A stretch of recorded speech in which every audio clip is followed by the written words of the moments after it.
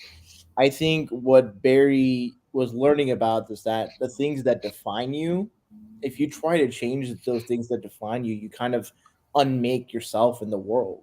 And that was kind of Bruce's speech to Barry when Barry talks to him about the idea of time travel. It's like, well, if you're just trying to going back to the past and changing things that define you as a person, that's the cause can cause irreparable damage. Whereas for this case, what Barry does, he doesn't take away what defines his past and his trauma, but he does something that can at least change the future for his dad.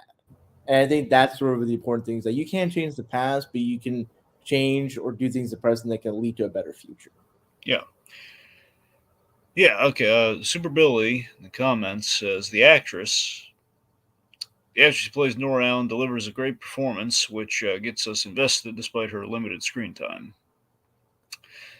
That being said, the one flashback we get with Barry's mother is so cheesy and idyllic that it manages to be funnier than any of the actual jokes in the movie. Yeah, Super Billy's definitely yeah. Lorenzo is a great actor and a great replacement for Billy Crudup. I mean, yeah. Here's the thing: I love Billy Crudup, yeah, especially in that show they did recently. No Tomorrow is really good in that.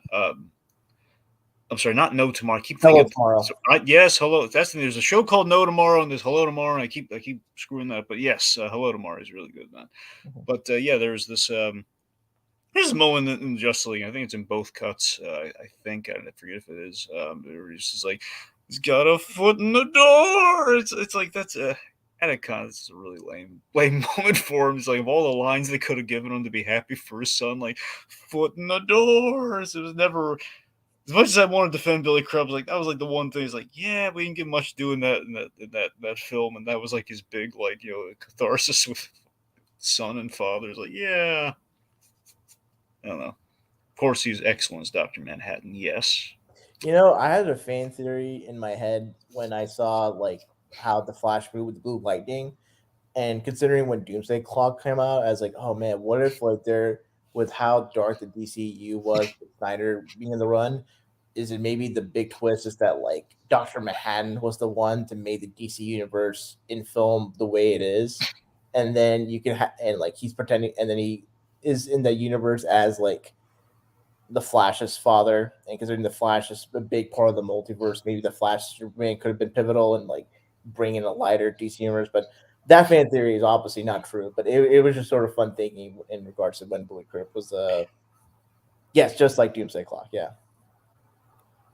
All right. So, speaking of some Snyder stuff, I do want to bring up. I think Iris. I think we squandered Iris a little bit here, and I think it's because they were intimidated by the show. Like, how are we going to top Iris? Well, I think the answer is, well, we can pay lip service to Iris. We'll have her there. She gives them the idea, but I think the problem is like we keep throwing Iris into like stuff like the Snyder Cut of Justice League, and we put her in here, and it's just the problem that there's just no chemistry between Ezra Miller and the actress playing Iris. I don't know if there isn't chemistry. I just feel like there's just not much written for both of them in those scenes. And I feel like maybe if there was more traditional Flash sequel, or if this film was a more of a traditional Flash story, I think there would have been greater efforts. Which is not to say that they could not have chemistry either way, but I just for me, I would think it's more just the writing. Just there's not much to the relationship because they're not really dating. They're just kind of people that like randomly intersect in each other's lives. And as such, there's not really much of like a foundation to develop a relationship. That's the more traditional interpretation of Iris and Barry. So I think I definitely can understand that she's short shrifted. So but I don't think like the performance itself is bad. I just think it's just like really you could have just had anyone in Brandon Report. It could have been if not Iris, it could have been Patty Spivot, who could have just been more of like active like Well, I think she's technically in the movie. I think no, isn't no, she? no, but you could have just excised the Iris out of the story and have Patty Spivot be more rewritten to be a more active and interested person in Barry's life. That's the thing, doesn't it? Just feel. Sorry. Okay, I'm totally on the side of those who feel Barry's decision to change the past yet again completely betrays his character arc, as flawed as this film is, in my humble opinion. I think that's what that stands for. It's easily the most egregious failing. I don't know if it's that egregious because it's not like he took away the drama. Like the fact that like his dad still had to go to jail and spend X amount of years away from Barry. Like Barry still suffered, right? Barry still had to deal with the pain of losing his mom and having his dad be in prison for so long. But him changing to where like his dad could eventually just get out of prison, I think was like the film way. It's like film's way of maybe not trying to. I guess cynically you could say it's like having cake and eat too. But my perspective would be that you can change certain things to have a better future, but the things that are foundational, like the pivotal events, the like fundamental, you know, core of who you are as a person that's defined by A, B, C, and D has to remain. I You mean, you know, know what it is? It's kind of like to use a Back to the Future comparison here. It's in the sense of it kind of works out like Back to the Future, only it's not as egregious as when you look at Back to the Future. Marty just really said like, "Hey, take it easier on your kid." And you kind of lucked out on the rest in terms of like that one, like his father punching Biff actually, you came up Millhouse for him. Everything really kind of worked out and it did give him a better future ultimately. So it's it's not so much.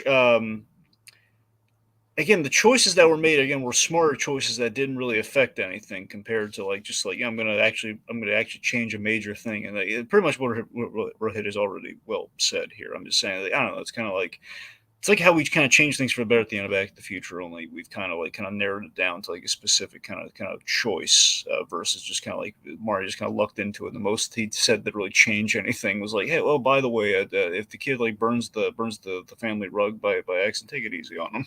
You know. yeah, and considering here's the thing, what would have like how kind of sad would the movie be if like Flash comes back and with the footage being as it is, like he just goes to see his dad just be denied his appeal and he just goes to jail for the rest of his life. Yeah.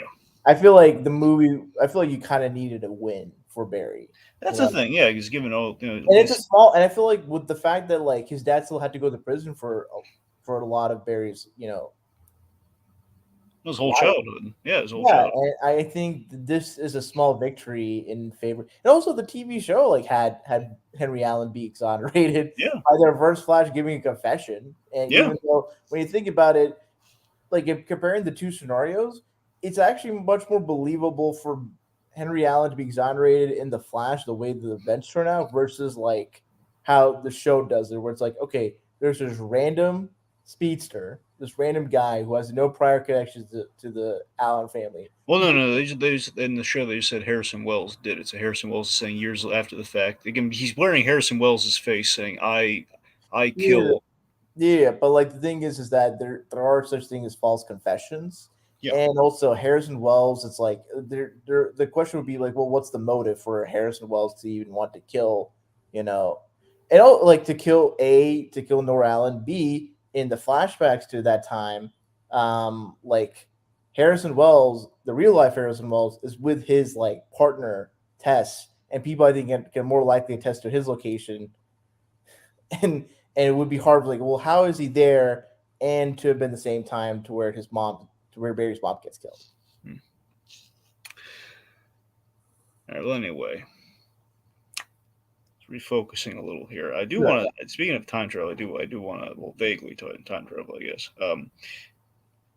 So let's have a big iffy component of this movie for me, and this is like the losing battle I kind of went into to this movie with. I don't mean losing battle in like a super negative way. I just mean losing battle in terms of I wanted a specific way, a simple way, and it sounds like the original drafts of this whole film, and in terms of the conception of it, was also kind of per this, and we didn't do that. So here's the thing. we kind of in Flashpoint we have time travel, and the way it works is essentially is the Flash goes back to save his mother, which again we've told the story a couple times. Technically we've adapted Flashpoint 3 times in a sense. Of course we have the animated film, we have the TV show for like an episode, and then we have this film in the kind of in the loosest sense. Mhm. So the biggest leap of the film, and again, I blame this fully on Warner Brothers for better or for worse, is that traditionally it's like a ripple effect. Is that the Flash goes back in time, and being just a time travel story, and per more of a somewhat of a Back to the Future sort of thing, which is kind of Mhm. what the original intent was. There's like a time boom essentially when the ripple effect is like we've changed, like shifted little things because of like him breaking the time barrier. Mhm. So that everything lines up pretty straightforward. Like, okay, so Superman lands somewhere else instead of Kansas. Batman, like the bullet did not kill the Waynes, but instead killed Bruce Wayne. The ring did not find Green Lantern. Like all these things are like very explainable. It's nice, pure, and simple. Like, okay, these are the events that change because of like a ripple effect. Now here, in bringing in the multiverse, I've always feared like bringing the multiverse because just because we're chasing the MCU in terms like the multiverse really is ours, but the MCU did it first, and now we got to make it better and make it really ours. It's like we're opening these questions like, okay, so how does like him going back in time really open up the multiverse aside from I guess just the leap of like we're kind of tearing into the fabric of reality when he does this, I guess, and then we get Well, yeah. I mean, to no fairness, the logic of like Barry, saving his mom from being killed by Reverse Flash shouldn't in reality change much of the future, right? I think like the logic is there is comic book logic is like, oh, just one thing led to a time boom. It's not really like either really that's I feel like that's always kind of the underlying Well, like no, the time boom was just him going back in time that far. Period. That's what caused it. It wasn't like the event itself. It was just the no, it fact was that he. I my understanding though that was the event No, no, itself. no. That was literally the animated movie was the time boom. It wasn't the event. I forget how it wasn't in the comic. I'm pretty sure I'm pretty sure in the comic it was literally the event itself by What? like Well, going. that's the thing. You might be right about the comic. I'm talking about the animated movie, the adaptation. The anime movie was a time boom, so maybe that was like them refurbishing something from the comic. 'Cause that was the Well, main. Yeah, I go on. I remember watching the movie. I remember watching the movie. My understanding was that the time boom was like by Barry making the decision to save his mom's life, it caused the time boom, Yeah. not the act of time traveling that far. No, But no, it's it was time traveling that far. Yeah. okay. I'll take your word for it. But I think with the way that I think the logic of the film is that like, look, if you're going back in time and changing an event and to prevent and I think this is it's the grandfather paradox, right? It's like if you kill your grandpa that you like then essentially time kind of rouse was like, well, if your grandfather exists and how do you exist to then time Well, no, travel? yeah, I get that part, but that's still following time travel logic. I don't get how No, the no, no. But multiverse gets the brought into point of it. the multiverse, the way I understand it is that it prevents the grandfather paradox. Because if you change one thing, but the one thing is what defines your time travel and it causes the paradox, you essentially you in the space cause cause a multiverse, like a branching off of a universe to Right. where things are different, not only in the future, but the past to justify that like decision, that space. That's why the whole spaghetti thing is important. Like the And then flat. we No, no, no, because the thing is, yeah, that's why that's why Michael Keaton Bruce Wayne says it's retrocausal. It doesn't not only affects the future, but also affects the past. no, I like that. I like the how we explain. Look, admittedly, it's a weird way in which we do it, but the whole with the spaghetti thing. But like, at least there is a logic to like what he's saying. The fact that time doesn't work the way we've perceived it. We portrayed it in media. It's not like a straight line. It's not like a you just can't go back in time. It's not even doesn't even work exactly like Endgame as he kind of calls out. The branch timelines things exactly. It's this thing of it's operating. I guess operating simultaneously is that the best way of putting it in terms of Yeah, like well, basically, like my understanding is the way the film plays that in Barry going back in time and making the change and him going forward, he's not going forward in a branch timeline. He's just going forward into basically a different multiverse a different universe that is basically has a future that would be the end result of his changing his mom's death to be his mom being alive, and that universe also happens to have a past that's different. Yeah, but that's what I'm saying. But there's a lot of vagaries with when we do this, when we bring the multiverse into things. It's like, okay, how do we change Batman completely? Where you get like a complete, like it's not Affleck, it's not Jeffrey Dean Morgan, it's like Thomas Wayne Batman, which I think something a lot of people are looking forward to, which we did not get. It's like, how do we like?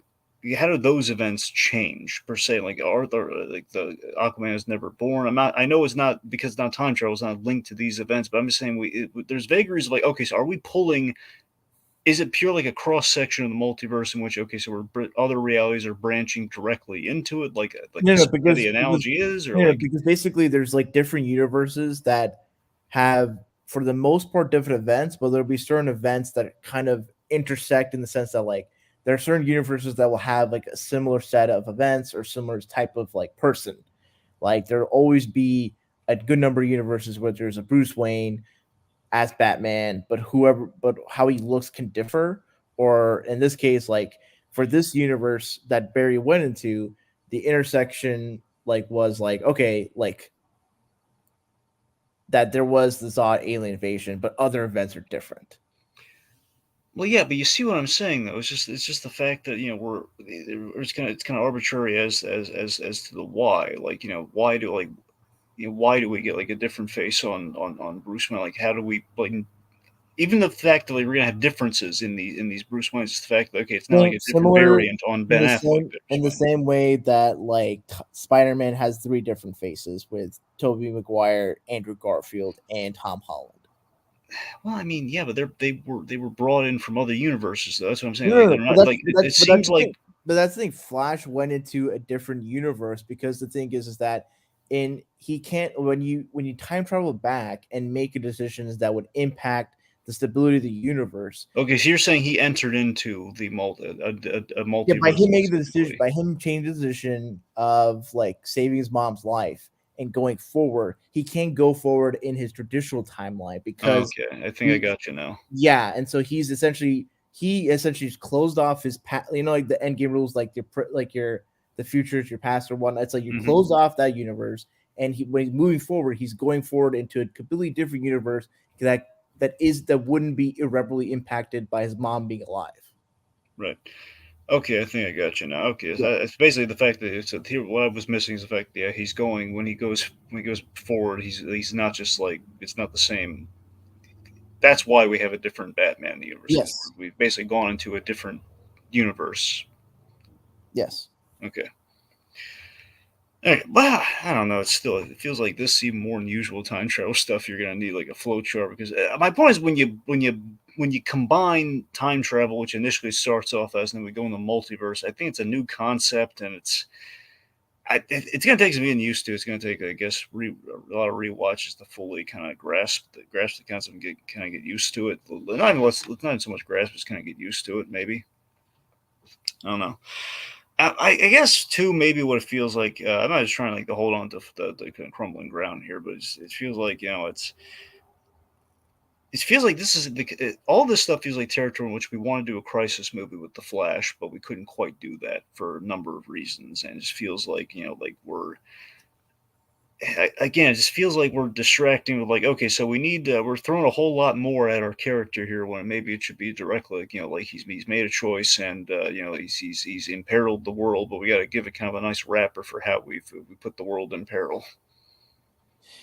I can certainly. I think what you're trying to get at is that with the film, it's less of it's sort of like it's taking the ideas of Flashpoint and loosely adapting them into like a No Way Home style situation, a No Way Home style movie, instead of just doing a more just straightforward adaptation of Flashpoint, just like how when Civil War's adapted to the MCU, it's not the exact same, but the main crux of it is like there. So you wish the film was more of the crux of the Flashpoint event. I mean, kind of. Even with then, I mean, it's the fact like, hey, we've announced that we're doing a Flash movie, and initially you'd think, okay, we're just going to do this a Flash movie in general. No, okay, we're doing Flash ones with Flashpoint. Okay, so we're gonna basically we've had our Flash established in the other DCEU films. So now we're telling the like this big event film. So it then becomes a big event film, but again, a big event film that is driven by the Flash character, and then we bring in multiverses in there as kind of like as the gimmick, kind of like a No Way Home, like you're saying, and and it feels like again like we want to tell like a big grand sweeping crisis level event, and we've kind of in the midst of doing so again we're having all of our great character stuff and character reflections on the Flash, and then we kind of like act two is like okay, so now we have like two Flashes, and by then we're bridging into okay, now Batman has entered our story, he's entered the fray, and now I don't know, it just feels like we're kind of adding the things, but we're not adding all the colors of the crayon box. It feels like, hey, where's Wonder Woman, Aquaman? Well, they're not going to be in the story like they are in Flashpoint, despite the fact we have both of these characters in this movie. We have Aquaman, we have Wonder Woman, but we're not going to really use them. Yeah, but at the same time, if they were more involved in the story, then people would cry foul and say, "Hey, this is a Flash movie, not a Justice League movie." I know, but that's the conflict. He's like, okay, we're doing Flashpoint, and Flashpoint is a story where if not told properly, Flash is not going to factor into that story that much. In the movie, you want to follow the Flash, and we still have things to get to know about this interpretation of the Flash. So it's kind of like, I guess that's the tricky thing with this movie. Period for me. I think the way that the movie's done, where it's more focused upon Barry's struggles with his mom and all, I think that's to the film's strength, because if it was more of a straightforward adaptation of the Flashpoint, then I think people would be more lost, if not just like, hey, we're just going from following this dude's struggle and whether to try to like save his mom to like, okay, here's this whole new world, whole new like lore to learn and understand. Whereas I think with the way the movie does is like, hey, you go into a universe that's like similar but not exactly a one-to-one comparison, and learning about the differences are fun, but not to the point where okay, we're just spending time learning about the universe versus like, hey, Barry's struggling to like make sense of a, a version of himself that lived the happy life and it's turned out differently, and the angst of it. I feel like that's kind of more character specific. Whereas a forward adaptation of Flashpoint's like, okay, Flash is in this new world. He's just learning about events, dealing with a lot of exposition, going from point A to point B, point C. Whereas this is like, okay, you still go from like Central City to Gotham City to Russia, but there's still character stuff from like each individual point. All right, let's talk about let's shift a little bit here because we're taking a lot of we're getting trapped in the spaghetti here. Let's talk about the young Barry Allen. Mm-hmm. So young Barry Allen to me is like he to me is kind of the biggest sticking point of the film for me, Mm-hmm. where I feel while intentional or no, young Barry Allen is very irritating. He's I understand he's a symbol for basically to me he's kind of like the symbol of the comedy in this movie that I'm not loving. I'm not crazy about here from the Flash that we're getting. It's the fact honestly that it's like he's being told all these important things, and he's not taking in any of the information. I understand he's young and impulsive and he's just getting the powers and everything, but that again, that's fine. I like retroactive the idea with the long hair. He's kind of like the first time we saw the Flash and the cameo in BVS. I think that's kind of fun, and we're kind of touching on a little bit of the lore there, and it's all fine and dandy. But it's just it's the fact that our Barry Allen, the tradition, the main Barry Allen here, he isn't picking up on the fact that this plan can't possibly work, even before he realizes the whole multiversal component of things. Here's the fact that okay, so for the let's just say essentially for the grandfather paradox to not occur, or at least to prevent, at least at this point in the story, what he thinks is going on here. He I'm going to make sure my past self here gets powers. I'm going to make sure I replicate the accident and everything there, and just realizing, okay, there's no way this guy's going on the same trajectory that you were, and that he's going to become a superhero and everything, or at the very least with your interference, this is not going to work. And just so many points. Like, it seems like Barry should know, like certain things like aren't really connecting here. Like you've lost your speed, and yet you're still you still haven't quite grasped the concept. We're making our Barry slow in conjunction with this character, making the young Barry Allen just doubly slow. It seems like he thinks like, "Hey, we're going to Bruce Wayne's house," because not realizing it's because he's Batman. Like, these are the things that are kind of frustrating me with this younger Barry Allen.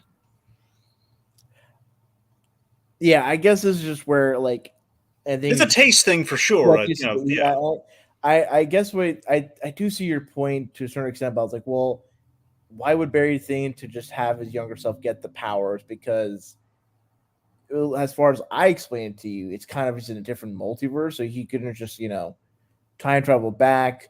But the He same, thinks he basically went back too far, and there's the question of like the only reason it's a plot constraint. It's the only reason before we learn the multiverse, the only reason he hasn't just returned back to his timeline or like rewound, I guess went forward just a little bit, is because we need to take his powers away. It's essentially the main reason. We need to take his powers away so we can't just go back in time. We can't undo anything. We need to take his speed away so we can't have the easy fix for the problem. That's the main reason we have this subplot here. If he loses powers, we bring in the new guy, and then we kind of go where the rest of the movie goes. Where it just feels like we don't need this younger tag along character for this movie, really.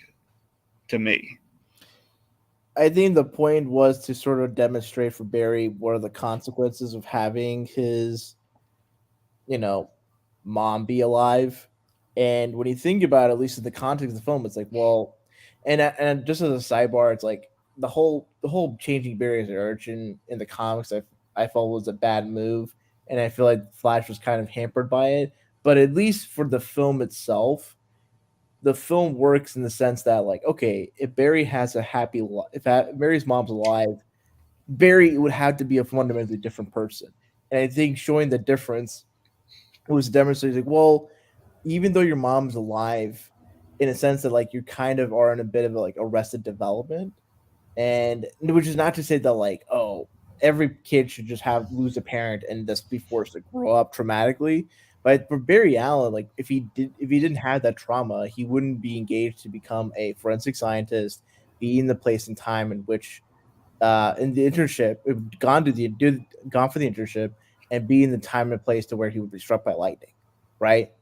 And so I think for Barry, I think it's kind of reflective of like a character flaw in that movie, and at that time at that point in the movie where it's like Barry, you like because remember in the scene where like Barry's just having like all these different equations to for like all right how many like what is the equation, what is the way to like get to 24 is the answer, and he has all these things like over the paper over that space. So I think it's kind of a character quality or character flaw for Barry that he has to learn to overcome, where like for every problem he sees, he can't just think he doesn't even think of like oh there's not a solution or there's one solution. He has to be constantly trying to solve for the problem. So for Barry and seeing his younger self, it's like oh yeah, this is a problem where I made this change. He's not in a position to get his powers. This caused the other problem. So I think Barry just kind of like like has blinders on and he's just trying to solve like an immediate problem and it's not thinking like he's not taking a step back and thinking the wider like macro level. Do you get what I mean? I think that's sort of the cool that's I think it's reflective of a character flaw in Barry where it's like he's just constantly when he sees problems directly he's just constantly trying to solve them. no, that makes sense. Yeah, I Yeah. guess that when you put it like that, it does make sense. That's why he's not like that's why he's in these moments not. Once I saw in the uptake, I just mean like I think it's the way we shot it. Perhaps it's like, hey, I'm gonna keep running at this wall before I realize I've lost my speed. Mm-hmm. Like stuff like that. It's kind of more so what I'm talking about. Then I guess so. I mean, you're right though. The whole thing of like him just kind of like thinking, okay, if this has to be the solution to to work to put things right. I guess just overall, again, with young Barry though, specifically, I'm talking stuff like I don't need like the naked Flash gag, I don't need like him like not knowing like the Bruce Wayne's Batman. I don't need him like when we have our amazing Arkham kind of Arkham combat style Batman scene, it's like, and we have Barry on throwing up all over the place, while we're in the midst of this intercutting between it, it's I guess at that point it's like it's just I think this will be where for the sticky point for people like the whiplash works for me, but I think for other people, it certainly not works, and I think for you, maybe kind of wish the percentage of drama and comedy could have been a little bit tilted towards drama, maybe like a 60-40 or 70-30. Whereas I think for the percentage of balance in the movie, would it be like 50-50? Um, it worked for me, but that's not to say that, for other people it wouldn't work for them. I think it's just part of it's just like I just like the dynamic of Barry kind of it's kind of the thing where it's like you meet your past self or meet someone that's very similar to you and you just get annoyed with them and have that realization it's like, oh, this is how people all have to deal with me. And I think there's sort of a meta gag and or meta sense that's like, well, considering how people thought of like Ezra Miller's Barry being so annoying in Joss Whedon's Justice League and Zack Snyder's Justice League, like this is them kind of addressing that kind of elephant in the room. No, But you're right. There's definitely a meta contextual yeah, element to and that. I think it also kind of also like if you think about it, if you go back to sort of the history of the Flash with Barry Allen the Flash, and he has his sidekick Kid Flash, Wally West, and considering how Wally West is characterized in the Young Justice TV show, I think that's kind of where we're going for. Where, like young Barry is kind of like his Kid Flash, and he's like being the mentor to his younger self, and has to deal with like how annoying his like younger self or kid sidekick is acting. Yeah, I mean, no, it's actually the Kid Flash thing is actually a really good point. I did not didn't think of because I think a lot of people were looking at it like for me when I was looking at that movie, the main thing I was dreading, and they didn't necessarily go this direction, so I'm happy for that. They kind of went a different direction with it. It was just a little too similar for my taste, but the idea everyone was looking at that. Or young Barry, and they're thinking not Kid Flash, but they're thinking the other yellow suit, they're thinking the Reverse Flash, like myself. And I was dreading him being the Reverse. I think it's the most obvious thing in the world they could have done. Like, oh no, don't have it just be one. I don't want the Reverse Flash to just be Barry Allen. We've already kind of done that once on one of the seasons of the Flash that wasn't good. It was a stupid idea. I want to see that again. Secondly, it's just the idea of like kind of And he was Rob's. getting blue electricity, so there was I electricity. know, I know. I was thinking, oh god, are we getting Yeah, when no, you do that character later? It's like, is this Savitar? Are we doing Savitar again? no, but I think the way I think the way he's characterized, especially the Kid Flash sort of comparison, I think kind of lends to sort of like the movie's kind of doing stuff from the comics, but doing it in sort of a they're echoing those dynamics or those like beats from the comics, um, and not doing more of a direct thing for whatever reasons that the studio had. So I appreciated young Barry being as he is because that you're getting that like Kid Flash dynamic, and also it's an opportunity for Barry to think about like, okay, uh, in making this choice, am I really making a good choice? And does the world benefit from a Barry Allen that's just not interested in being a forensic scientist and just being just a like a doofus? And I think what was cool for Barry is that in taking on this young Flash and him being as what he is that they both older Barry and younger Barry go on this arc, and younger Barry, through the course of the movie, gets to be a little bit more serious, and if anything, he gets too involved, and it kind of makes you think, it's like, man, had older Barry just not cared to have young Barry be so much like him, he wouldn't have the Dark Flash. Yeah, that's a good. That's a point. But then by the again, I don't know. Let's Yeah, and, table and the that's dark. and that's kind of reflective of a character flaw where it's like Barry is so focused on problem solving that he inevitably causes like bigger problems to occur, and that's the whole point. Is like sometimes a problem doesn't have a solution. No, you're right. Yeah, it's just I feel though with that. Here's the thing. I like that moral. I like what we do there. It just I don't like the way we give it form in terms of the Dark Speedster. That's what kind of hurts that for me. And that's what makes me wonder, like, is that the only reason we have this Kid Flash is to deliver that point to him? Because every other place in the movie, it's like I can't really say that he really serves a big purpose in the film until that moment. And even when we get that moment, we just kind of give it kind of like an ugly label to an extent of like, and he's the dark speedster. We have a great moral there in terms of Barry learning something about himself and the fact like he can't just keep going back in time and time again. It's gonna, but it's the fact that like, okay, so the reason he looks like this dark speedster is he keeps getting impaled by Kryptonian metal. It's kind of like I think it's a bad design choice. Yeah, I think there's something to be said about like constantly this. It's like a disfiguring quality to it, And considering Flash has a bit of a healing factor, Yeah. it's really it gets. I think it's not super like it's not a cool design, but I think the way it's like the fact that like oh man, you know how just like the wear and tear like when if you're constantly driving a vehicle or just or you know riding a skateboard or No, I whatever. get the logic of what they're going for with the design. I'm just saying I don't really necessarily buy it or like it. Just the idea, like he's it really he's going to keep not realizing, man, I'm just completely covered in metal at this point. It makes him look kind of silly. Makes him look kind of like I understand he's in the thick of battle and these things he's trying to save Supergirl, but still, it's like at a certain point you're entirely covered in shrapnel from all the failed attempts. You'd think he'd learn at that point. Well, I think that kind of leads to the whole thing about the sunk cost fallacy, right? As the like Barry, Yeah. the young Barry has already, if he's already got injured a few times, and if he can just get injured, he'd be willing to make those sacrifices because if he can take a few hits, he could possibly be closer to saving Supergirl and Batman.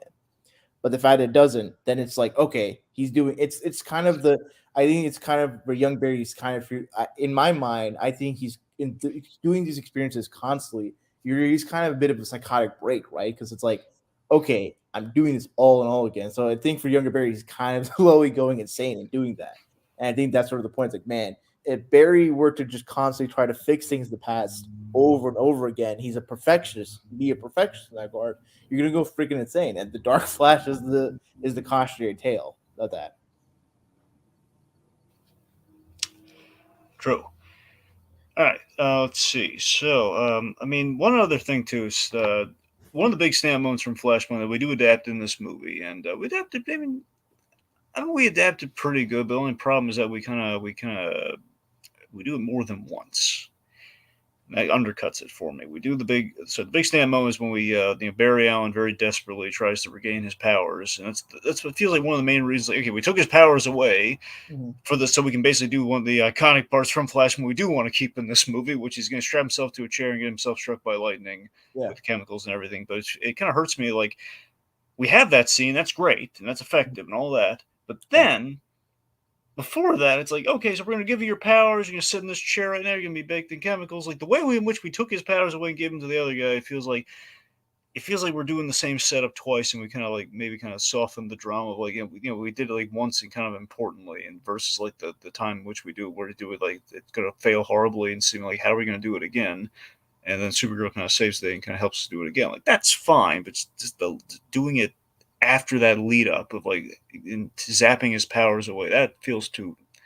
I don't know. Well, I mean, in the like Flashpoint comic, like when Barry Allen travels back to like his present time, he loses his powers. Well, that's because of the whole time travel thing. Yeah, the whole time travel thing. So it's like, no, you probably would be. I guess I see what you mean. I guess part of it's like, well, he's not really time traveling back to the Yeah, present. and taking away the time travel component, the way it leads, very even either time travel component or just the way in which we represent how the travel, multiversal time travel otherwise works in this film, Mhm. we can't have that solution for taking away his powers. We have to come up with we have to contrive a reason to kind of take it away otherwise, and it just feels like if we're going to connect it to like the big setup in the movie, it just feels like a little redundant.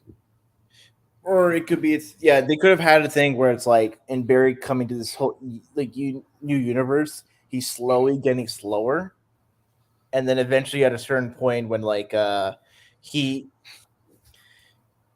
he gets younger Barry to have the powers and they both try to run like young Barry runs fast but slow Barry can't move at all and it's like oh god the longer I've been staying like universe this new reality like I've completely lost my powers because I'm not connected to this like this reality doesn't have a speed force and the speed force doesn't connect to me it connects to the young Barry they could have had something like that. So, John Kelling 89 says the one thing I like is that there's not a real big bad villain to stop. The antagonist of the story of Barry's choices, and then goes on to say Zod and the Dark Flash are just side effects of his choice to alter the timeline. Yeah, so that is interesting. It did occur to me the fact that we don't have in lieu of like we kind of mentioned this earlier on the whole like lack of rogues and stuff. Is the fact we don't really have a traditional villain per se. And the only the closest we have to that is Zod, really, Mhm. who's again just more like a historical event than he is like a character.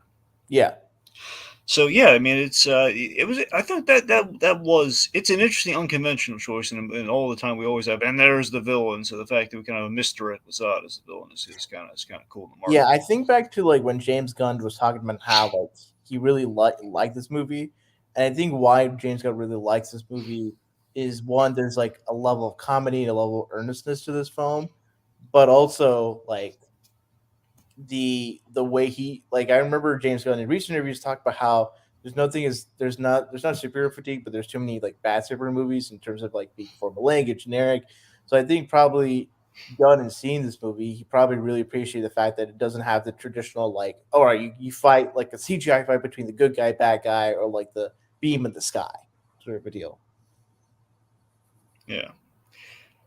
So admittedly, speaking of that though, those kind of the way the Kryptonians, the way we do the Kryptonians here. I mean, actually, I'm sorry. Before we should put a hold on the Kryptonians. Let's talk about Keaton Batman fully here. We got to talk about Mhm. Keaton Batman before we. Yeah. So we have an unconventional reintroduction to Keaton Batman with like the crazy hermit version of Bruce Wayne. Mhm. Gotham has been cleaned up. Alfred's gone, and he's just he's been really alone. It's really kind of sad to see him like that. But he's definitely the MVP of this film. What Keaton does as 89. How do you feel about 89 Batman? But the film '89 Batman, Sorry, or I'm sorry. I kind of say I use that as a shorthand, but Keaton Batman in this film. How do you feel about Keaton Batman in this oh, film? he's great. He's one of the highlights of the film. I appreciated like the way he shows up to interact with the older younger Barry. His fight scene was great. The way his costume looked really good, and I what I love especially was him flying the Batwing. That's one of my favorite parts of the Burn '89 film was the fact that the Batwing is actually shaped like a bat. Yeah, Especially when he goes up to the night sky, the moonlight, all that we stuff. do that here too. Yeah, and it's cool. I do. It's cool. I mean, obviously, I think people. A good friend of mine who's like big fan of the Burn Batman films is like, well, he's Bob Keaton Batman's not moving the way the traditional Burn Batman did. It's like, well, true, but when you think about it, if he were to move like he did in '89 Batman Returns, it would not make the action. It would make it less exciting, actually. Exactly. We do call that out with the with kind of the makeshift flash suit though. It's Yeah, really yeah, funny. absolutely. Gonna have to damage the neck part so we can turn. Hmm. But yeah, it's of course I gotta admit when we do see him later on after he shaves and everything, he's in the cave. Seeing Keaton like with the hair and everything, with the white hair and everything, the gray hair and everything, it does bring to mind like, oh god, if only we could have him as old Bruce Wayne for Batman Beyond. That would be so. It's like we're so close right now. Like he's in the cave, he's giving advice. Oh, it's and they can't. They I were talking about that movie and they canceled that movie. Why?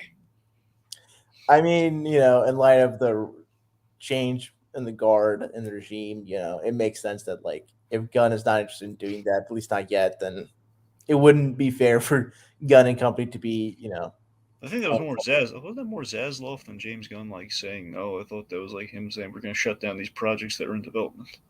I mean, I feel like Gunn probably would agree with Zaslav's decision, right? Not because he thinks the project would be bad, but just like in terms of what needs to be DCU and what needs to be Elseworlds. I think he has specific ideas of what should be made, and but I think Batman Beyond that was made in a time which Hamada is clearly wanting to transition from Ben Affleck Batman and Henry Cavill Superman to Sasha Calle Supergirl and and Michael Keaton Batman. But with the fact that there was a change of guard, clearly this movie was retrofitted to just be more standalone or just a close fit rather than like, hey, this is the start of the new DC universe. I mean, something really great in the portrayal that Keaton gives in this film is the fact that we have like two main Batman, technically three, but we'll get to him later. We have Mhm, two Batman in this film, and of course we have very a traditional but well adjusted Batman in Affleck, who basically lays out the whole like don't mess with time thing. mhm. But Keaton Batman was again always been a little unhinged, deep down, as we've kind of seen in the movies. The fact that he's a he gets why the Flash did what he did. So he's not like denouncing him. He's after explaining the whole multiverse thing, but later on, he just comes down there and and he gets it. He kind of admires what he's done. I think what that speaks to is that the difference between Ben Affleck Batman and saying no to Barry's idea and Michael Keaton being sympathetic to the idea is that at least for Bruce Wayne and Ben Affleck's version, in his universe, he has a Justice League, he has an alive Alfred, and he's still like relatively young in his age to be Batman. Yeah. So he probably doesn't like the parents. His parents' death is obviously a big part of his. He's not Batman at the end of the line like this Yeah, Batman. and he has a support network, and he's still like in his prime. And I think for Michael Keaton, the fact that It's the sad reality of Batman. but it's not a sad reality considering Gotham City is one of the safest cities in this universe. That is true, and I gotta admit that is one thing that does bother me. The fact that, and again, because of the whole multiverse thing, it's kind of leads some questions I actually like that Gotham City is one of the safest cities in that universe because it kind of doesn't go against the trope. It doesn't go to the trope. It's like, oh, Michael Keaton's Batman just gave up, and now Gotham City's even more of a hellhole. I like the kind of idea that's like, well, if Gotham City's cleaned up, what's the point of Batman? And I think from that point, he just kind of, you know, is a recluse because like for Michael Keaton, he's not mentally well adjusted as compared to a lot of other Batman. And if there's not like a dark, seedy underbelly, it's like, well, what's the point of Batman being around? Well, no, sure. But I guess what I'm getting at is like there's some logistics with the Keaton Batman that when you think about it too hard, it's like we have some unanswered questions here. Like, okay, so all of the weird roomies that young Barry had in the apartment, they all knew about Keaton Batman. Not that he was Mike Keaton, that was Bruce Wayne, but they knew there was a Batman, so presumably they had seen Batman as like these are not like like all these guys are pretty young. They would probably know like he was seen recently. So that implies that he's still going out, but he's looking very hermitized right now. Well, I think they said Batman exists. They didn't say like, oh, Batman's like inactive, right? Because it could be the thing where it's like these kids grew up with Batman, being seen in like footage Okay. and all that stuff. It's like okay, it's like is MC Hammer exist? Like yeah, MC Hammer exists, but like he's not doing his MC Hammer thing. He's retired, right? Yeah. So Okay, I guess that tracks. I guess that solves that one. I guess the other one is that the whole like Gotham being cleaned up thing. Is that implying that okay, so he cleaned up Gotham and then they just hung it up, or like him hanging up cleaned up Gotham, or like again are we? I think that's vague. I think that's not the focus of the movie, and I think Well, I know it's not the focus of the movie. I'm just saying like a throwaway line. It's like a little thing of like like Gotham is the implication he got cleaned up after we did Batman Returns or not. oof, I kind of it'd be kind of interesting if Gotham City was cleaned up by itself, and maybe it was cleaned up by someone that wasn't a big Batman fan, and then that was probably more of a motivation for him to just retire, especially if like his Alfred passed away somewhere around that time. Yeah, that's what I'm saying. These are the interesting details of like did Alfred's loss like discourage him from putting on the costume again, and just kind of Gotham found its way, or like stuff like that. Yeah, the aesthetic of '89. Just to mention it again, just seeing everything brought to like the Batcave, man. I gotta tell you, I know we've seen a number of Batcaves over the years, and again, the Nolan Batcave that we got in Dark Knight Rises so far was like up to that point was like a really good representation of it. But I tell you, seeing it back and kind of restored and pristine, like a little bit better lit and a little better realized with a budget this time around, this Batcave might be the best. It looks really good. Looks really well realized. I mean, again, one of these days, the thing that James Gunn's got to give us in that Brave and the Bold movie, he's got to give us the one thing we've never gotten with a Batcave: the giant penny and the basically the accoutrement, the trophies. The giant penny and the dinosaur. Those are the two things. I'm convinced that's what the Machete's going to do. I wouldn't doubt James Gunn wouldn't do that or be encouraging Andy Muschietti to do that. I mean, considering how goofy, like how comic booky this movie is, I think Andy Muschietti is going to definitely go for that. So for a moment, I was really wondering, are we going to show the giant penny in the '89 Batcave? Are we going to do it?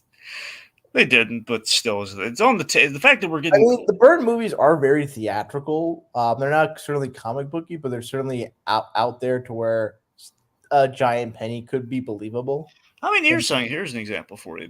Even just based, even beyond Burton, just looking at Schumacher, but just the fact that like, we have a Batman with a bulletproof cape, and somehow, because it's the '89 Batman, I can buy it far more than I can Robert Pattinson just having like this bulletproof armor. He's walk down a hallway casually and just get shot at and he'll be fine.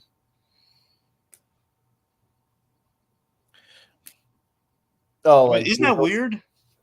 I mean, I feel like I feel like it's more. I get more by Robert Pattinson because it looks more armory, whereas for Joel Schumacher, it just looks more rubbery. I mean, you know what? I don't know. It's just kind of weird because like we have like the fireproof cape bit in Batman Forever, and it seems like kind of like an offshoot of that. Where okay, so the armor is really going in the cape, like all the bulletproofness is going into like this one specific the costume. I don't know. I'm gonna say like it's not a cat. Maybe it's because it's more theatrical when he's like gliding around versus like just the casual. He's just walking around, just being shot, not even like being taken aback. Really, just kind of walking through. I don't know. Um, let's see. All right. One nitpick I do have. I just want to say like, this always frustrates me. I guess it's them doing their jobs really well. Is the fact that we have this great thing where we see the vault with all the bat suits in, which looks amazing. I can't wait to freeze frame it at some point and look at it. But the original bat suit from '89 always had like the little bat feet on the logo, which was always like the one. It feels like the whole marketing campaign is the traditional bat symbol. Yet that's like the one costume detail they got wrong. And that baffles me as to how that happens. In this movie, I know it's a different bat suit because we see all the other older ones, so it's not necessarily a mistake. But it just feels like as an aesthetic choice, it feels really weird that we're going to have this really great modernized bat suit that corrects that mistake from years ago where he has the traditional bat symbol on his chest, and yet the belt is gray. Mm-hmm. I know it's a very small nitpick, but it just feels like after it's like we have all the pieces finally. He can move, he can turn his head. Just give him a yellow belt. Let me just see the. Try to see like what it looks like. When you look in the vault, you'll see the costumes like the yellow belts and everything. Oh yeah, it kind of it makes it just look fully black. You kind of need the yellow belt to break. I see what you mean. That you certainly It just frustrated me so because it's like they carried over like there's always that one annoying nitpick with the bat costume at '89 that returns fixed, and now I don't know. Anyway, that's just my gripe with the. Anyway, so we go to Russia, which part of me wishes was Corto Maltese to do like a deep cut '89 reference, but regardless, we do Russia. We're saving Superman was always a highlight from the Flashpoint story for me. He's always loved the gaunt, like thinned out Superman because he was in the red sunlight for so long. That was always a really cool, scary idea. So this is a fun sequence. Just, we're in Russia. We have Keaton Batman doing everything we always wish the '89 Batman could do. Like moving like an Arkham Batman, as we said, it's a great action sequence for him. We find Supergirl instead of Superman. And yeah, so it's like, how do you feel about Supergirl? I feel like Supergirl was pretty kind of short shrifted in this movie. I'm sorry, what in this movie? Short shrifted, like she didn't really get much to do. And if Yeah, I noticed with Supergirl, what? we literally all of her scenes are in the trailer. Except her getting killed by Zod. Fair point, but that's more actually. I gotta tell you this. So there's promote. So I saw this one promotional bit. I think earlier today, and it's like Supergirl's like saying to someone, I presume Barry's like, "You ready?" And there's like people behind her, and it looks like it feels like there must have been. Have you seen sort of the article about the different endings for this movie? No, I mean earlier someone. No, actually, no. I don't know anything about different endings for this movie. No. So I shared this article, and Super Bully can attest to, like, for me to share the article, and it was in the Flash channel, Geek Evolution. So basically, there were 3 different endings for this movie. The ending being there was the third ending being the current ending with George Clooney. The first ending was like Sasha Kaye and Michael Keaton Batman at the courtyard outside the courthouse. And in that promotional footage, there's literally a scene of Sasha Kaye speaking, and it looks like reporters are outside, like taking photos. Like, oh, they just had that scene filmed, and yet didn't show up in the movie, but showed up in this random promotional footage. And which I think about, like, man, that's such a weird thing to do with this movie. And there's a second version of the ending was like it would be Sasha Kaye, Supergirl, Superman, Henry Cavill Superman, Michael Keaton Batman, Wonder Woman, and I think Aquaman. Um, and the way I understood it was like the first ending was like when Walter Amato was running DC and he was wanting to transition to Sasha Kaye being this one super person, Supergirl, and Michael Keaton being the one Batman who will show up at the end of the Flash in the new reality, and then will show up in Batgirl, and then possibly Aquaman too. And in the second ending, it felt to me like, okay, this is the ending that DeLuca and this one other producer DC were wanting to create when Black Adam was in production, and The Rock was very adamant in getting Henry Cavill involved. And so they just like so those two producers was like, all right, we'll take Hamada's ending and combine it with what The Rock is kind of wanted to reach for the DC universe, so that way everyone's happy. And then with the third ending, it feels to be like in that article which I share, Gunn, according to this, like Gunn wanted the film to disavow both of those endings because he didn't want people to have their expectations raised or misconstrued to have the film lead to other stuff. Which, in fairness, that's a reasonable thing to not want to occur because you're transitioning from one universe to a different universe. Like you don't want to have people anticipate things that won't pan out. So I think with the way the movie ends with George Clooney, it's like, oh, Flash is this random universe that's similar but different, and that's just the end of that story. And if we want to revisit that Flash or revisit that alter universe, we can. But that's the end of that story. We're going to transition to the new DC universe. Interesting. Yes. I didn't know any of that. Yeah. Apparently, also, so another thing, Dad. I know we're jumping way ahead, but I wanted to mention this is that a reviewer I watched, he mentioned in his review of this movie that either him or a friend of his watched the film at CinemaCon when the film premiered at CinemaCon, and the ending was different from those three endings I mentioned to an ending where freaking Robert Pattinson came out of the vehicle, and I'm like, how does that make sense? And so apparently this movie had like different endings that people saw in the lead up, and then according to this reviewer, when the film came out and likely for when the film was going to come out, like when the film was playing moving forward, it's just that one George Clooney ending. Weird. Huh. Yeah. That's crazy. So here's something, Red. I think you're probably the best person who's gonna be able to kind of like shine some light on this, either you or our commenter. So when watching the movie, so I want to talk about the Kryptonians just overall here. So one, I love the dread of the realization that we're in Man of Steel. I love how that played and everything. We mirrored all the shots from Man of Steel and all that because Machete, from what I understand, he loves. He loves Zack Snyder's style, and I assume that means there's a lot of love for Man of Steel. So a lot of that was well represented, and all that's really fine and dandy and cool. And as I, again, because he's more of a plot point, we kind of wasted Zod and Supergirl in terms of, as we already mentioned, like all their scenes are in the trailers and everything practically. But here's my question. Sure. So I could not remember for the life of me from Man of Steel because it's a very important thing that happens in this movie. I kind of was kicking myself for not finding the time to rewatch Man of Steel. No, we are going to get the Zod stuff, but I didn't know we were going to go this far with it. So I question if the Kryptonian blade would actually kill Supergirl because if I recall, it was like a homesick thing almost. It was beyond Kryptonite and Man of Steel, in which was like the atmosphere of Krypton would you'd have to adjust to and would hurt them, and then beyond that, I can't remember if Kryptonian metal hurt Superman or not because it was from home.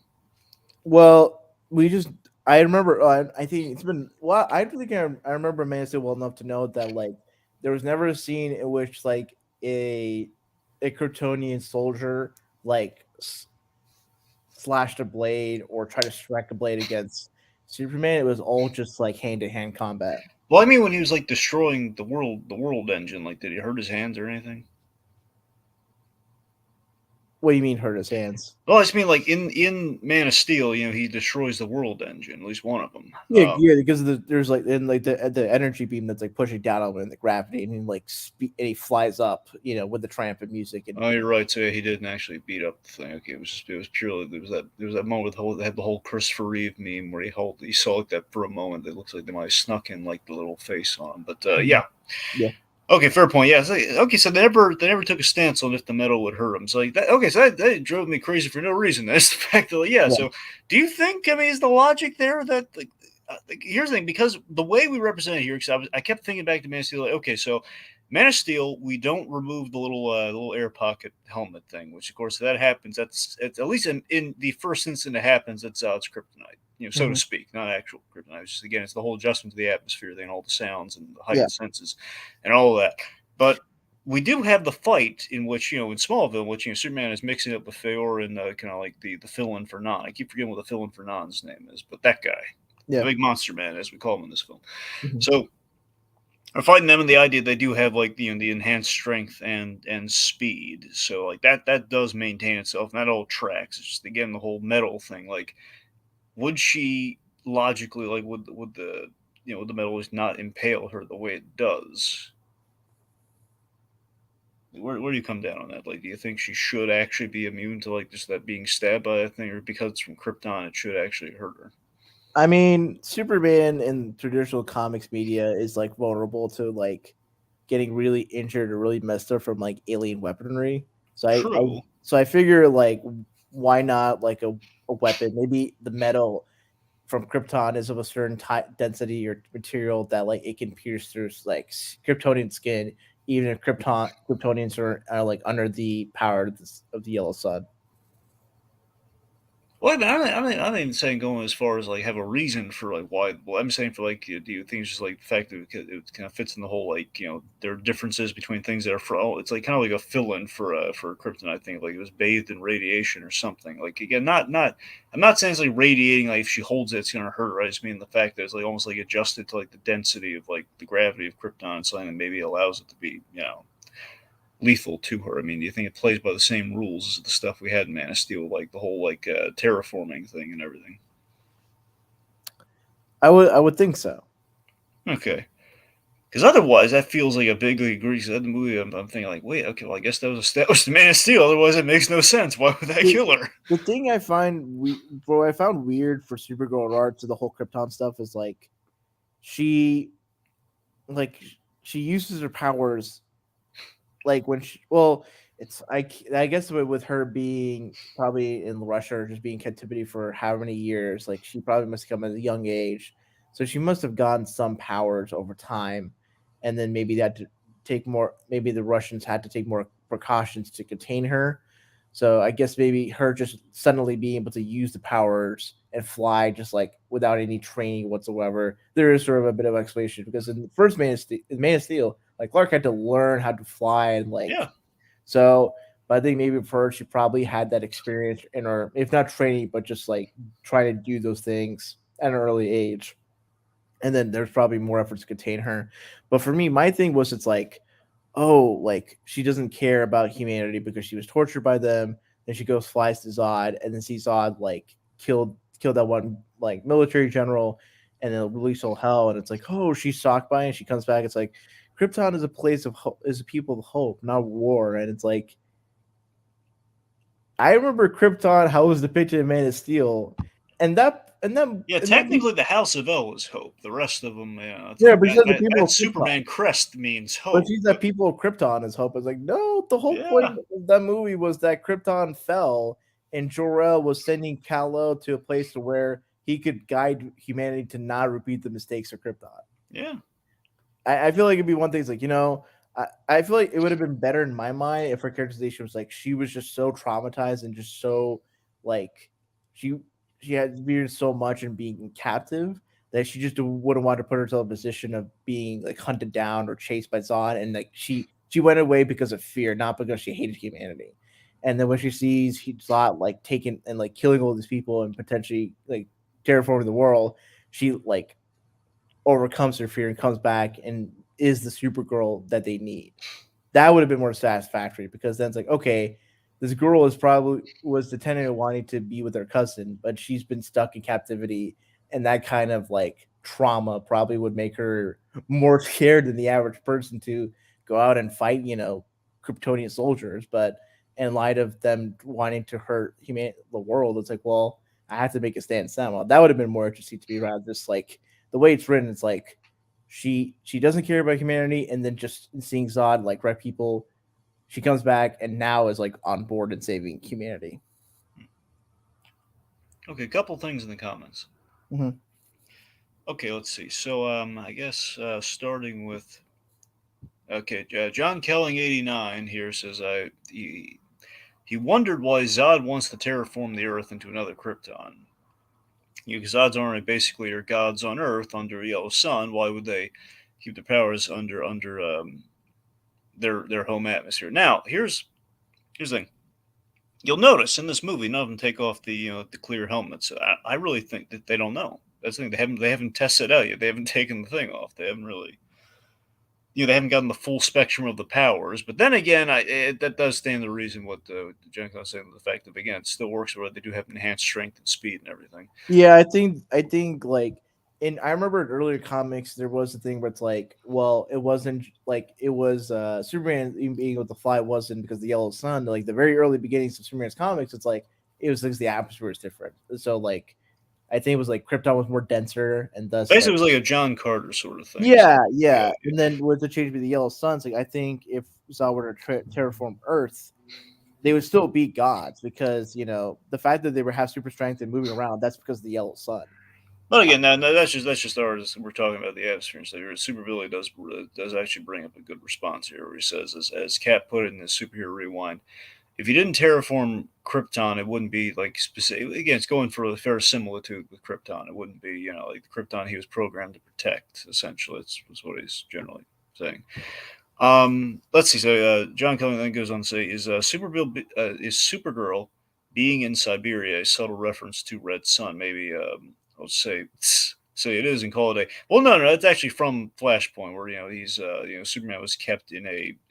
He is kept well, not in Siberia, but he's kept in like a military base in like this giant like room that has like the Superman symbol on it. And it has like red sunlight in there. He's been bathed in it so much he looks very very frail and gone. Kind of like when Superman gets struck by the lightning in Dark Knight Returns, only less zombie like. Yeah, I think what's a part of it's like her being in Siberia is like it's very cold and probably does not get much sunlight. So, although if by that logic, she probably should have been in like Sweden or some like or in the Antarctic or Antarctica, just really a place where there's not much sunlight coming in. Now, here's the other thing that really bothered me too, and I wonder how you come down on this. Is that so in Man of Steel we have 13 Kryptonians.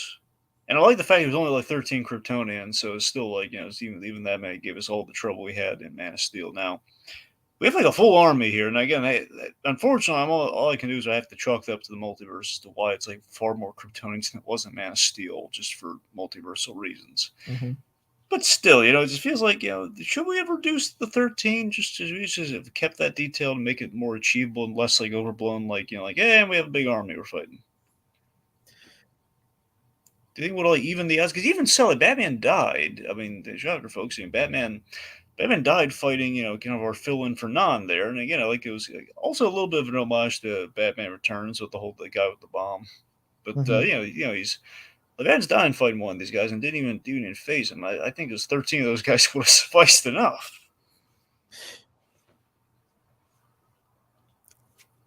Essentially, 13 Supermen you're fighting. I think 13 would fit. Oh, you think that it was overkill having like an army? Yeah, I think an army is like because one it's already standing out the whole thing. Like, okay, so again, we're making random changes just for the fact that it's multiverse. We just change things up, and no one's really going to ding us on it. But I think he's probably trying to emphasize the like sheer volume, the hopelessness, and I think it's for not just older Barry, but for younger Barry to like realize that it's kind of unfortunately a hopeless situation. But they're too oblivious or too stubborn to like realize that, and thus young Barry is just constantly getting himself injured and fighting this like waves of Kryptonian soldiers, but not making much of a difference either way. John Kelly went to clarify. He knows that Kal-El was locked up in Flashpoint, but it was it was a U.S. government installation. He mentioned specifically is the fact that it's in Russia and we have the red sunlight, a reference to red sun. I mean, honestly, I always kind of read as just they wanted a different locale. They wanted kind of like an icy tundra kind of look to it. They wanted snow. Yeah. So that's honestly the main reason I saw it as, and we need someone who, again, we're not opting for Court de Maltese, so I guess the Russians are fair game down these days. So but honestly, look, in all fairness though, might be some parallels to Red Sun. If they're gonna pick any nation to hold Superman one like snow, I mean, I think it stands to reason. Like, yeah, let's go Red Sun for kind of like it's on people's minds. It's Superman anyway, so yeah, it tracks. Mm-hmm. Let's see. Okay, so we kind of talked through a lot of the the dark speedster thing, but I guess just to kind of voice that bring it to a close, and then we'll talk about the big cameo fest thing. So again, I already told you I'm not crazy about the whole Kryptonian shrapnel thing, just how that looks, just aesthetically. But it's a part of me is just bothered by the fact that the reveal of this dark speech and the fact that it's a guy who's like really turning on him because of the death of the mother, which I mean, I was sensing parallels to the Reverse Flash, which again was the big fear I had in the movie, that because we saw this guy show up during the big scene earlier, like in the background. We went back in time for the first time when the dark speedster showed up. Mm-hmm.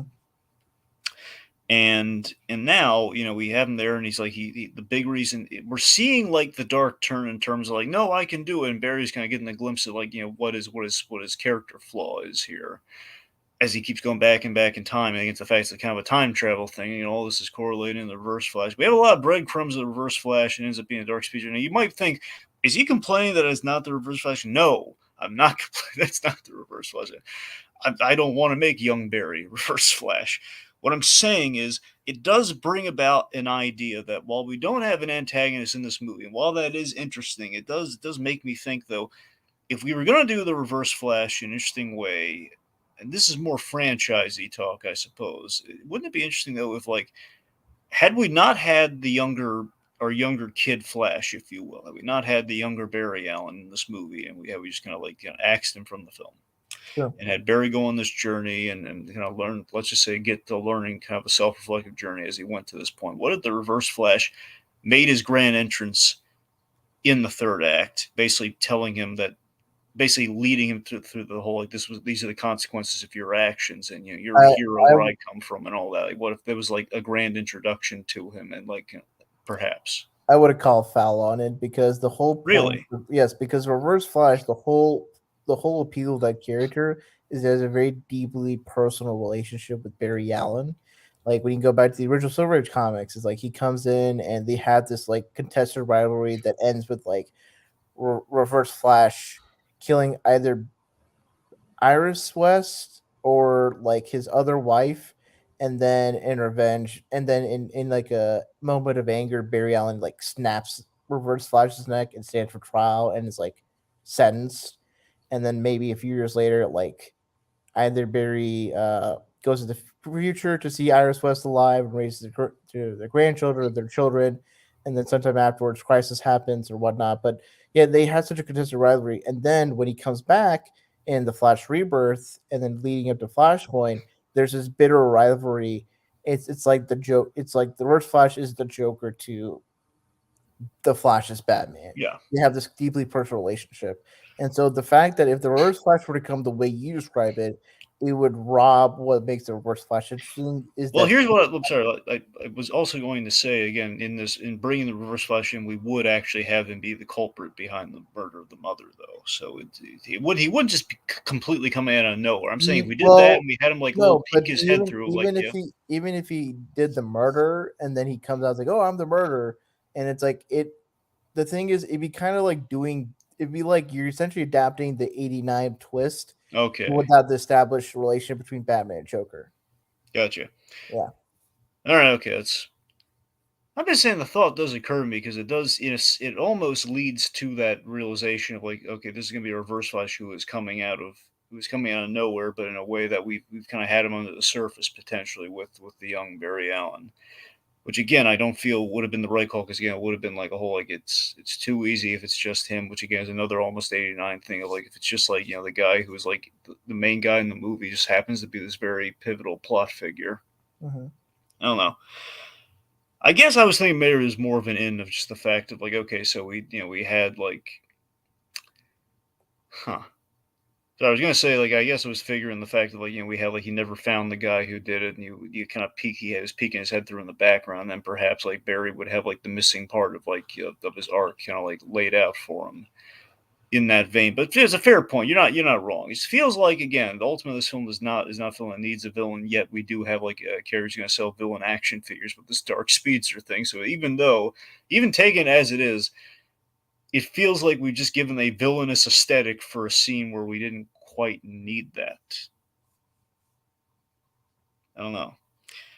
It just feels like I guess the bridge into the next point we're going to be talking about. It just feels like okay, Dark Speedster shows up, and then we bring in like the whole multiversal cameo thing, where we kind of have this expanded view of like all the multiverses that are seemingly. If I think it's just really confusing how we just bring them all in. I love seeing them. I love seeing them, but it's the way we bring them in, say what's happening with them is it's a little confusing, a little last minute. It's like, and I guess they're collapsing in on themselves because they're collapsing against each other, bumping them next to each other because of all going back in time so much and so frequently as the Dark Speedster is doing. I think that's what's happening, but I'm not sure.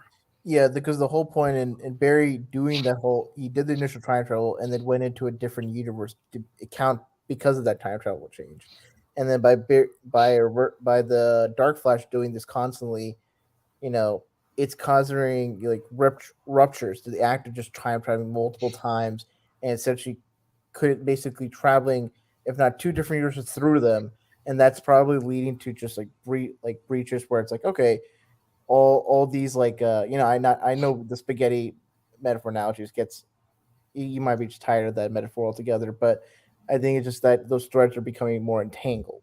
Whereas Mm. where these universes are probably just like in their separate spaces, vibrating their different frequencies by this one flash, young flash going back and forth time, and then essentially causing these breaches, intersecting and crossing through or touching different universes.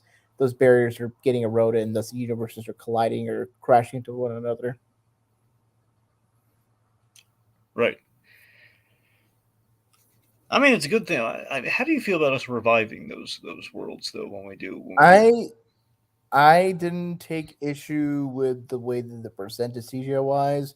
I think in from when I watched the movie to now, I totally get the desire to just instead use archive footage. Um, Well, no, I don't mean how we did. I just mean the fact that like they crash into each other and then we kind of say they're okay now. I think it was good. I think it's fine. I think that's like in Barry, making the decision to not trying to solve this problem, this bigger problem that was caused by just was averted. So or were you wanted to been a little bit more dramatic in terms of like how it was solved? I don't know. Was it Well, it's like an interesting thing because the Crisis crossover event on the CW did something similar. Like, hey, here's a whole bunch of really cool multiverses that we're kind of having cameo here, and then we're killing them. Only they didn't necessarily come back. It was less ambiguous what came back and what didn't on that one. I think the implication is that they came back and there were a lot of multiversal casualties, so it's unclear. Now here we make it very clear they're okay. We're yeah? not wiping them from the face of the earth. A part of me wishes they went a step further, in which when they're collapsing in on each other, like against each other, we would have had like a mix and match of them. That's what I kind of hoped for, but I guess that was either technically too difficult or just would have been too I think distracting. I think that would have caused more headaches or problems because if certain storytellers want to revisiting those worlds, Mm-hmm. then would they be like handcuffed by by the decision of this film to like essentially mix and match? And so it's like okay, it's Dick's universe, but it has characters from this other universe, and it's like that would be too much of a headache for future writers and directors if they want to revisit those past worlds. Or Sure. So I guess speaking of passwords, we should highlight just kind of the cameos because people are really eager for us to talk about them. So let's see. So we have we have George Reeves Superman, which was really I did not not see that going. Oh my God, George Reeves Superman! That's great. And we saw the the Adam West Batman very briefly. Mhm. Yep, we had which I gotta admit, I really wish we had Burt Ward in there as well. But Adam West Babin, obviously for the obvious reasons, we seeing him period was wonderful. Kind of bringing back kind of an old friend. Mhm. Um, we had not the one I was just like I was really thrilled with, and I was like, you're wondering how the heck can it get any better? So you had Chris Reeve Superman and Helen Slater Supergirl, like the crossover that they wanted to happen, but they just couldn't make it happen back when they made Supergirl. Yeah. So the fact that we had them both in some sense kind of brought back, and of course anytime you see Christopher Reeve, it's something special. But seeing him just kind of brought back, and he looked great. And see him inhabit the same space there for a moment. And then you have Jay Garrick Flash, and then the big one that brought the whole room down, the best of ways, Nick Cage Superman versus the The Giant giant Spider. spider. That was awesome. That was the highlight. Now everything, all the rest of them for sure were AI. Now this, however, may not have been, at least not entirely. That No, I'm I not sure think about. both him and I think Elslayer did actually appear in like a volume or like a specific setting, and then I think I like de aging or CGI'd out to like look like how they were in that time periods. Wait, who else? So Nick Cage and who was the? Helen Slater. Ah, okay, that's cool. She did look really. Yeah, that makes sense. That made she looked good. But yeah, so Nick Cage had most likely brought onto a volume or something, right? Something like that. Yeah. Because he looked very good, very convincing. And Nick Cage is down for anything, especially that role. I love Superman, so it makes sense that if he's ever going to come back for it to do it properly, even if it's for one scene, it would be now, and he did it. It was hmm wonderful. People are losing their minds, not just the fact that it's him that he's fighting that giant So spider. here's my thing. I wanted to bring up this point. Are you aware of the cinema score for this movie, Blue Dragon? No, I don't trouble myself with such things. No, I don't know what the cinema score is. It's a B, Hmm. which I think the reason why it's rated a B because this movie it really hits for people. It really hits for you if you're a big DC fan or just have a knowledge of like DC comics and or DC like movie and TV production. Because that Nicolas Cage cameo, as awesome as it is for you and me, would the average person think that cameo was cool or be confused by it? Well, I think the average person would say, "Oh God, Nick Cage is Superman." What's even not knowing the story behind it, it's Superman, but he's Nick Cage. No, I think there would be no. I think the average person, like when I say average person, I say talking about the person who doesn't really follow the minutia of which character is a DC character versus a Marvel character. They just state, or it's a super movie. You go and sit down, and they watch no more than 5 movies a year. And seeing that, that's kind of confusing. Even if they like Dick Cage, it's like, well, why is Dick Cage Superman? And it's like, okay, why are these like random like That's what I'm saying. That's the confusion. That's what they're getting at. But like, why is Nick Cage Superman? Or like, I don't know. yeah, and I think this movie like really I think for me it works really well because like I'm a big DC fan and I have knowledge of like the whole Nick Cage thing and Judas Reeves and all that hits for me. And I feel like do you think this film is too insider baseball and that's why it's not as successful as it is in the box office currently and with the audience reception being as it is. Hmm. Part of me was hoping that again when seeing all of them and just the infinitesimal chance that they might have like intersected. I know that also there are other cameos they kind of had to cut out. I wonder. They say they cut them out. I wonder if that means they shot them too. Like Linda Carter apparently, and Cesar Romero Joker would have seen in the Adam West thing, stuff like that. But a part of me would have like killed to see like George Reeves Superman interact with the Adam West Batman. Yeah, but then it would have been kind of like an uncanny valley, a CGI version of George Reeves interacting, and I think people would have been more. I think considering how people didn't, a lot of people are not reacting well to those things. I think that with how they were, it would have that would have probably angered a few people more if they were just like kind of like dead puppeteering, you know? Yeah, Yeah, because I got to admit, when I saw George, honestly, less George Reeves series, that was literally pretty much they pulled archival footage on that one. That was less like a recreation. That was more like the opening of the George Reeves Superman, TV show. But when Chris Reeves showed up, that was that moment of like, okay, this is where we're entering that tricky like AI and Hollywood debate we're having right now, where it's like, well, I love seeing Chris Reeve come back again. It's a big moment. We're seeing something we never would have been able to see with the two of them like on the screen together. And I think the fact that, as you said, Helen Slater being on there and the age and whatnot helps deflect from the uncanny valley. But yeah, I mean it's on the line though. I can see it being on the line, and especially when the Yeah, movie's like so. With everyone being against the CG of the movie, I mean that's mainly just the time travel effect, right? That's mainly just when he runs. That yeah. was I the think biggest thing I we're feel talking like people have not. I think I want to kind of just sort of in defense of any miscarriages. He made a statement about like, oh, the CGI because it is intentional. I think what he means by intentional is like when Barry Allen's traveling through time through the Chrono Bowl, he's not seeing like the reality. He's not seeing these people as they are. They're just kind of like a phantom image, or like how people take images of stars. Like you're not seeing the actual star. You're seeing like a star, like an echo effect. Like star, like the image travels light years. Well, yeah, I never took issue with the CG for that sequence, because Mhm. it's the effect. That's what he's going for. Yeah, it's like a Madame Tussauds Vax Museum simulacra representation of those people No, rather than it's like the wall in the it's like that little when Jor-El in Man of Steel and Jor-El's given Clark the walkthrough of the place. You have like the little like history of Krypton on the wall there. It's not supposed to be taken like one for one. It's like the only difference is that's all gray, but it's the same principle. yeah, but it doesn't hit the uncanny valley sort of feeling that people are experiencing and seeing like basically Vax versions of the characters that they know. Hmm. And I kind of interpreted that as like, oh, this is just like how you go to like Madame Tussauds Vacuum Museum and see things that look very much like celebrities or real people, but but if you look closely, there are certain things that can tell like, oh, this is a wax model. That's kind of how I see how like the superheroes represented the Chrono Bowl when you're time traveling. Oh, it's like that, and also like in with the baby sequence, it's like, well, I don't know how well you can see. Like, I feel like even with all the time and money possible, I feel like there's certain things that's hard to be able to like make look good in CGI. Yeah.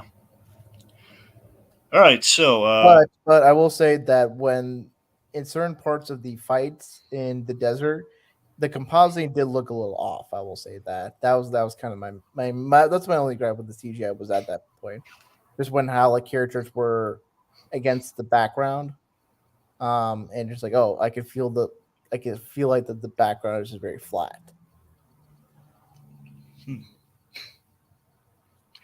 Yeah. So I guess this transition from the CG a little. So yeah. So I love so Barry ultimately, after everything that happens there, after young Barry kind of he kind of wakes up a little bit there, and he kind of takes the sacrificial blow. Um, Barry gets closure with his mother when he undoes what he did, but he gets something out of it though. I like the ultimately does get something out of it, in which he frees his father when he kind of realizes the whole like shifting where the tomato cans are, Mhm. but the scene that he has his mother is really good, and the fact that he was kind of rewarded with the whole it very indicative, very much reminded me of Meet the Robinsons in a Disney movie, where again it was the boy trying to get kind of like trying to go to the past to visit his mother, and he didn't quite get that, but he got something close out of it, something Mhm. close to that out of it. So this is kind of like an interesting kind of reversal of that. Mhm. Where actually did get to kind of say goodbye to his mother in a sense. It was really beautiful. Yeah, that was probably the best acting that Miller had. Yeah, that was his best scene in the movie, unequivocally. Yeah. That was Miller's best scene, Mhm. unequivocally. Yeah. All right, so of course he's telling Bruce Wayne all about this, and Bruce Wayne is not Ben Affleck; he is George Clooney. I'd say one thing that I kind of wish I would change is like I kind of wish George Clooney didn't have a beard because if he's Batman of the universe, it's like God, like how can he get away with people not thinking he's Bruce Wayne? Um, Answer: fake goatee. Oh, we or have maybe fake lips. he has a fake jaw, like the bottom half of his face as Batman is fake. He's put on True. a fake. I mean, that's what Chris Evans did when he did that scene in the shawarma scene for the first Avengers movie. I know. It's what he. Yeah, I'm aware. That's what he did. Funny. But I will say this. I've said this for many years, and so seeing him come back and it was unprecedented. I don't think anyone expected it. All the Batman. I think if they weren't going to do this. If any Batman were going to show up, and it was going to be get like an audible. It would have been Val Kilmer Batman, but no. Here's the for years, ever since 2015. I've been saying after seeing Tomorrowland, which I defend that movie, a lot of people come down on. I really like that movie, but the point being, I love George Clooney in that movie, and the way he plays, he plays the Frank Walker character. He's kind of like a grumpy old, he's kind of a grumpy old man character. He plays that role so well, and I kind of look at that role and I came at it saying, you know what? Not as a main Batman, but as like a Kingdom Come Batman, I could see him coming back. I could see him come What's the back. movie you're referring to? The movie? Yeah. There's a movie called Tomorrowland that Brad Bird. Yeah. Okay. Yeah, so that one. But yeah, I George Clooney's performance in that movie like sells me on that guy. I don't know if I couldn't see him come back as like here was like your our stab at the next definitive Batman, or like the return for the definitive Batman. I can't see him doing that, but I could see him as like if we're gonna do a very specific version of Batman, we're gonna do like the Kingdom Come Batman from the Mark Waid story, Kingdom Come. Yeah. I could see him as that Batman. I think he's got the chops, especially now, to pull that off. Which in this side, look, I'm not saying we're like going to see like more Clooney Batman or anything. I'm just saying it's like a little fun thought that like, he did come back to Batman kind of post Tomorrowland in a sense. It's kind of nice, and we did kind of took a little fun pot shot at him there. It's like, who the F are you? Yeah. Andy Muschietti has basically directed 3, if not 4, Batman. If you count Adam West CGI, and then as you know, direct his 5th Batman in The Brave and the Bold. Yeah. So again, well, I wouldn't count Adam West in that one. I'll use the 4th Batman in Brave and the Bold. There you go. Yeah. Yep. And then we have our post-credit scene, which is mentioned at the top. Which it's I didn't like it. Did you? I was kind of hoping for a little bit more of a cooler tease, but that was the one thing I could have lived without. Although I did like the ending thing. It's like it's like Barry's like, my apartment's really right there. It's like you go on ahead, and I live here. He's pointing at the puddles. Like, yeah, I mean, Aquaman can breathe the water, so it's fine for it to be. I mean, honestly, you know what it was for me? What really took me out of it, because of the George Clooney thing, which again, I mean, it's a fun gag, but by the same token, though, it's a gag that makes you think like, wait a minute. So in changing the suit cam, is the mess still going on again, or is it just more subtle? Like, what's the deal? So it's one of the things where it raises more questions. I know they're going kind of trying to end on the ambiguity, but there's that. But then we have this post-credit scene. Because of that George Clooney scene, I'm thinking, wait, is this just Arthur Curry, but he's not Aquaman? And that's why he's Aquaman. Well, I got that now, but the scene I was wondering, like, is Aquaman, like, to my knowledge, I mean, he didn't really get drunk. No, he did get drunk. In the first Aquaman movie. Well, in the first Aquaman, that's what I'm saying. In the first Aquaman movie, I'm not saying he couldn't drink. No, he got drunk. Like, he was like, remember, he was like grumpy when when the bikers wanted to have a photo with him, but then over the course of the photos, as he's getting hammered, like, he's in a better mood. Oh, I'm sorry. You know what? You're right. I was thinking of the Justice League moment where he's like drinking, but he's not really drunk. But you're right. So yeah, he does actually get drunk in that scene. Yeah, sorry, my bad. Okay, well, that was just the Clooney thing threw me off, and thinking like, are we meet? Is he like? Why is he telling Arthur all this when Rhea's just telling because they're buddies? I was just wondering, like, is he telling him this because he's trying to like almost like a Marty McFly Back to the Future sort of thing, or Doc, listen, here's what you were in this timeline, and everything. But no, it'd be hilarious if like there's a version where it's like if Barry just took away that tomato product, and then when he comes back, the Batman is Christian Bale as Batman. The permutations of tomato determines the permutations of the bat. Yeah. But yeah, so I don't know. So the Aquaman guy, even just taken as it is the once you make peace with, so it's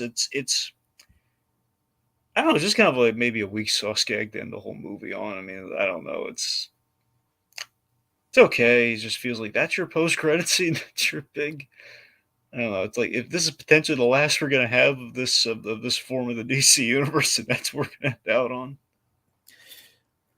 Well, I mean, there's still Blue Beetle and Aquaman too. Well, Blue Beetle, from what I understand, I heard recently that Blue Beetle has been like canonized into what James Gunn's doing. Like, he says that The carries over. the way that interview was this was with like Michael Rosenbaum's podcast, The Inside of You. The key word was that Blue Beetle will be the first DCU character. Mhm. I took that when Blue Beetle like shows up in a DCU film, it'll be like Joel Mariduena as Jaime Reyes, but that doesn't necessarily mean that the film, the canon, you see what I mean? Because I think that's kind of how, like, for Charlie Cox when he shows up in like Spider-Man: No Way Home, moving forward in the MCU, it is not necessarily the same Charlie Cox Daredevil as the Netflix one. Well, and so far we haven't said it, but essentially that's most likely how it's going to go. Yeah, Yeah. they haven't officially said one way or another yet. Yeah. Not yet, and we won't know because of stupid writer's strike. But yeah, not for a while. I mean, not for a while. We're not still gonna be kind of anyway. Yeah. But yeah, okay. So okay, I see what you're saying. Well, okay. Well, you're right. So at the very least, we have these Blue Beetle left. Mhm. All right. I don't know. I guess part of me was like wondering, like, okay, since we got Gal Gadot, like, are we gonna like we saw like a brief tease of Cavill? Like, what is there any chance or possibility we're gonna get him? I mean, I don't know what I didn't really know what to expect. I just expect a part of me wonder if we are gonna do like the Flashpoint thing, we're gonna have like a scene that I think everyone was expecting an opening that was gonna transition to the James Gunn stuff and No, getting I Aquaman. think probably that probably would. I probably feel like Gunn, after thinking about that for a while, probably wouldn't want to go for it because I think with Superman Legacy like being like the pivotal, be the first DCU film. I want to highlight John Kelly's comment in a moment, but it's like with James Gunn wanting to highlight Superman Legacy as being like, I mean, there's Future Commandos and Waller, but Superman Legacy is like the first DCU film.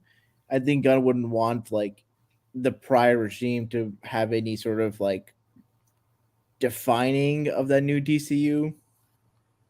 Um, and with and I think it was kind of like Harry Cake and Eat It. It's like, okay, and that's in a different universe, but maybe that Miller Flash could come back to the Snyderverse, or that universe has similar. You could still have Henry Cavill Superman. So maybe for Gunn's DCU, if it sometimes past, maybe 10 or 15 years down the line, if they're wanting to do some crisis level event or some multiverse crossover, they can bring those actors back, and it could be like, oh, it's been so long, and then that will be pace gets a lot of tickets, gets a lot of fanfare, and then they could be done justice how bands wanted to be done justice, but for one reason or another couldn't be done justice before under Snyder and Company. Okay. Yeah. Wanted to highlight John Kelly's comment at the end. It's like, Why don't you read it? damn writer strike, wanting to be paid a fair wage. Damn them. Yeah. Man. Writers couldn't just wait 1 year. They couldn't wait 1 year. Even just 6 months. They couldn't wait 6 months. Well, I mean, contracts are always renegotiated every 3 years, so blame how that's every 3 year thing. So yeah. Look, and anyway, and also the studios have as much power to end the writer's strike with providing a good enough deal to them. So no, I'm not blaming the writers. I'm blaming the fact that there is a strike in the first place. There, just it's very frustrating. I mean, Daryl's been put on hold, and they're messing with my Deadpool movie. It's like it's all awful. wait until the actors may strike. I know, and I know if that happens, then it's just going to be complete, grinding to a Hey, halt. Bluedragon, you know what we could do in that time period? Well, here's the thing: we have a lot of movies coming out, so we're playing Spoilercast. But if it goes down enough where we don't have new content, maybe maybe since I haven't watched Succession, maybe you, me, and Tiki could do like a Succession recap podcast where I'll be watching Succession for the first time, and you guys just say your response. Sure. Oh man. Yeah. Well, folks, that about does it. I mean, unless there's anything major comments, we should probably bring up here. Let me see. I'm seeing a lot of funnies being made here. I'm just trying to see if there's anything really major we should bring up.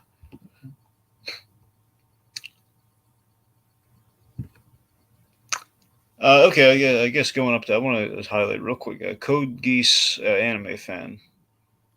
It says the Nick Cage cameo was cool, but they should have let him talk. At least he got to speak as Superman and the Teen Titans Go to movies.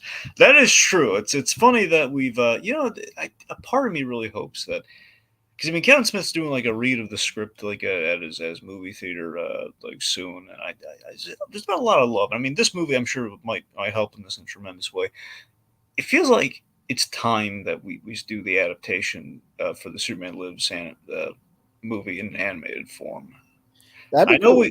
I know we've circled it kind of in places, but we've never done the full on thing. And you know what? I mean, poor John Schnepp. You know, he did that wonderful documentary. Hmm. And you know that guy championed that, and there are a lot of things he wanted to do that seem to have been kind of put on hold for unknown reasons, and I don't know why.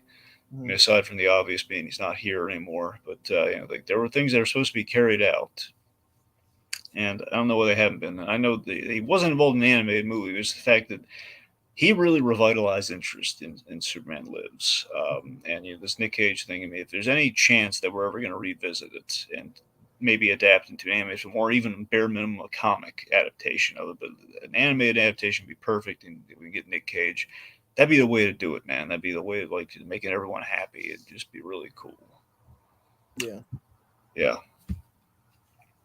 So it's a shame that we're that's a hope that maybe one day we'll be able to get that because it's been talked about for years and all. Every time there's a plus, I think this year was the anniversary of the death of Superman, which Mhm. also kind of makes this even more special when you think about the fact that we got to see the